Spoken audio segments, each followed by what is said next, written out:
주식은 나처럼 해야 망한다. 챕터 1. 주식시장의 입문은 지인의 말만 듣고 시작한다. 먼저 2017년 제19대 대통령 선거를 앞두고 대선 테마주가 시장을 뜨겁게 달구었던 시기였습니다. 그때 저는 지인의 한마디, 야, 이 종목 무조건 오른다. 이 한마디에 아무런 준비 없이 주식시장에 발을 들였습니다.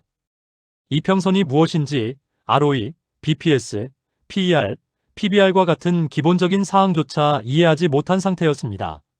그럼에도 불구하고 8월경 테마주가 끝난 시점임에도 불구하고 직접 증권사를 찾아가 계좌를 개설함과 동시에 대권 테마주로 언급되었던 땡땡전자 주식을 2,000주를 매수하였습니다. 하지만 기대와는 달리 주가는 상승이 아닌 하락을 하였으며 저는 아무런 기준도 없이 물타기를 반복하며 평단가를 낮추는 선택을 했습니다.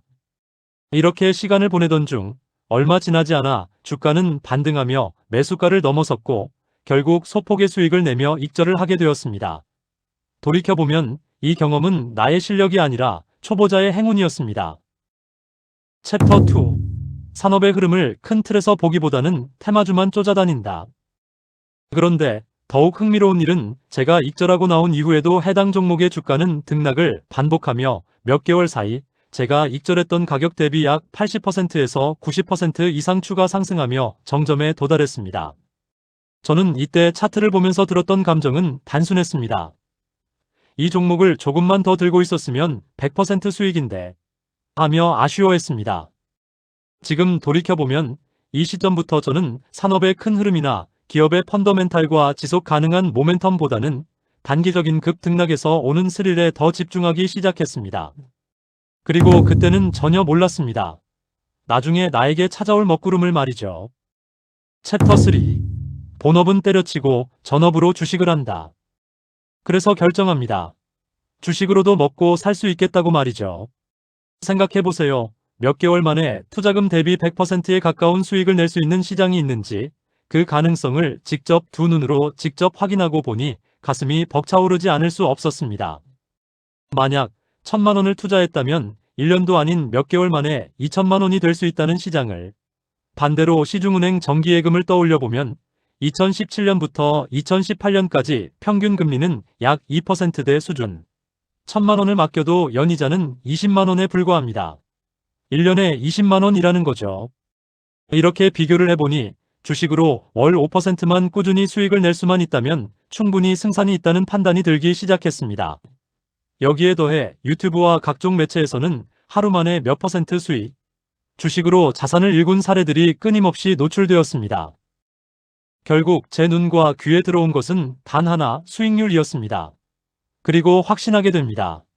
내가 가야 할 길이 바로 여기다라고요. 챕터 4. 우량주보다는 주당 5,000원 미만의 저가 종목에만 관심을 갖는다. 사람의 본성은 싸 보이는 걸 선호하는 것 같습니다.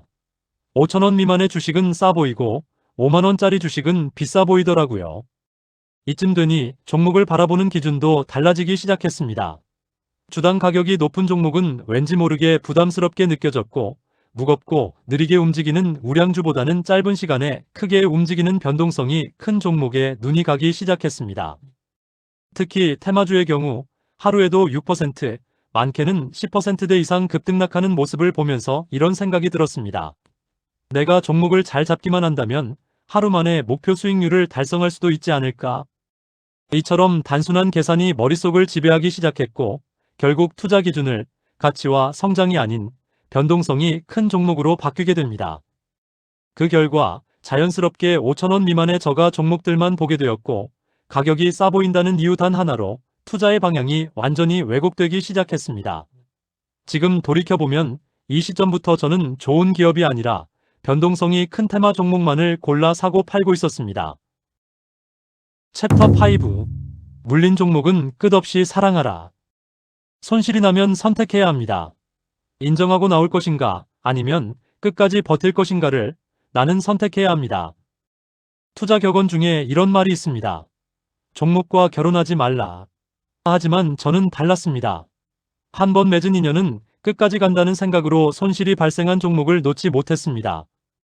오히려 더 물타기를 하였습니다. 이유는 간단합니다.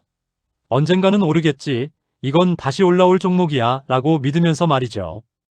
그 결과 내 계좌에는 마이너스 35%의 종목이 남게 되었고 지금도 여전히 보유 중입니다.